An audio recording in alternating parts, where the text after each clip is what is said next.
London, a Thursday in the middle of 2010.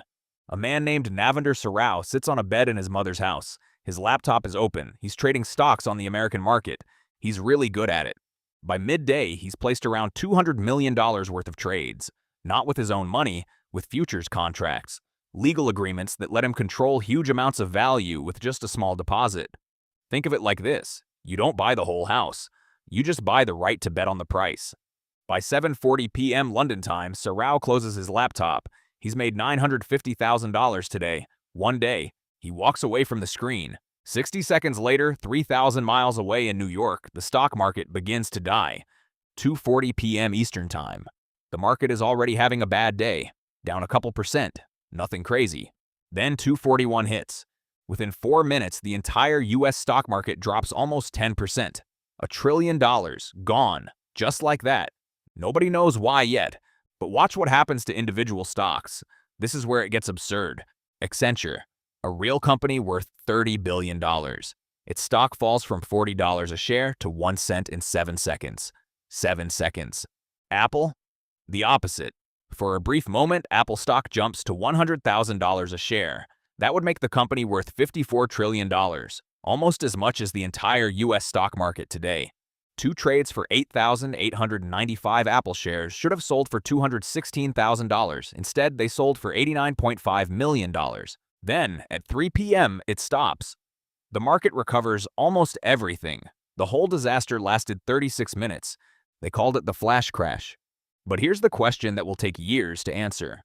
Who did this? The obvious suspect? Navinder Sarao. He was trading huge volumes. He logged off 1 minute before the crash. Case closed, right? Not even close. Here's what actually happened. At 2:32 p.m., 8 minutes before Sarao closed his laptop, a mutual fund made a trade. One single trade. They wanted to sell 75,000 E-mini S and P500 futures contracts. Total value, $4.1 billion. Now, you can't just dump that much onto the market. There aren't enough buyers. So they used a computer algorithm to sell slowly.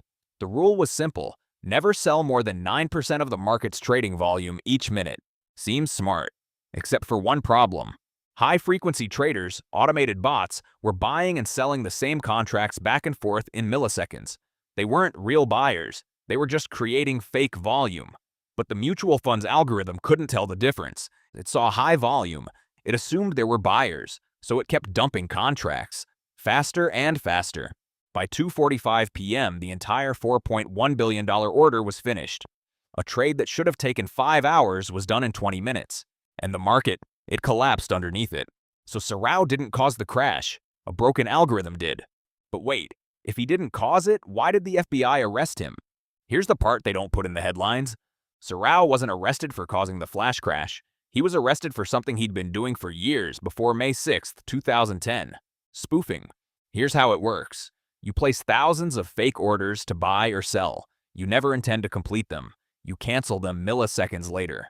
But in that tiny window, other traders see the orders and think something big is happening. They jump in, the price moves, and you profit from the move you created. Sarao built his own bot to do this.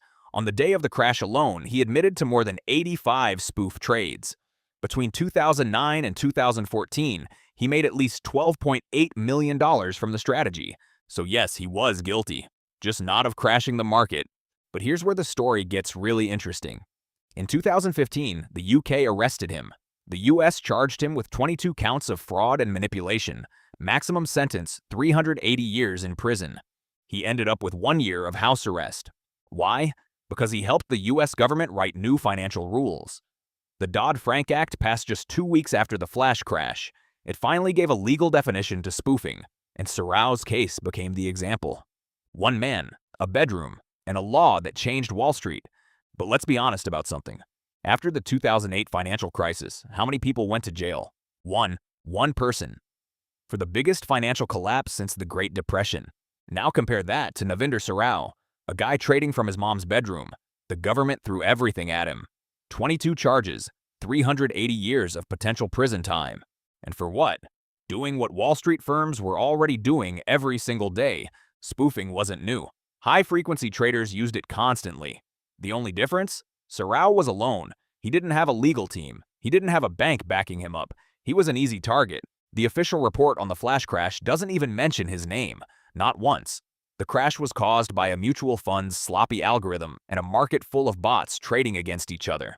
Serao was just there, adding fuel to a fire someone else started. But here's the question nobody answers. If he didn't cause the crash, and if what he did was already happening everywhere, why make him the villain? Maybe because it's easier to arrest one man in a bedroom than to fix a broken system. Which brings us to the part they never tell you about what happened next. Serao served his year of house arrest. He paid back some of the money, and then he disappeared from the news. But the flash crash never really ended. Because in 2015, the same year Serao was arrested, something else happened. The markets crashed again. Another flash crash. Different cause, same chaos. And the bots? They're faster now, smarter. There are thousands of them, running on algorithms nobody fully understands. The mutual fund that triggered the 2010 crash fixed its software. But the problem wasn't the software. It was the assumption that high trading volume means real buyers. That assumption is still out there. And somewhere right now, another algorithm is making the same mistake. We just don't know when it will happen again. But here's something we do know. The man who was supposed to have crashed the market? He's free. And he's never told his full story. Until now.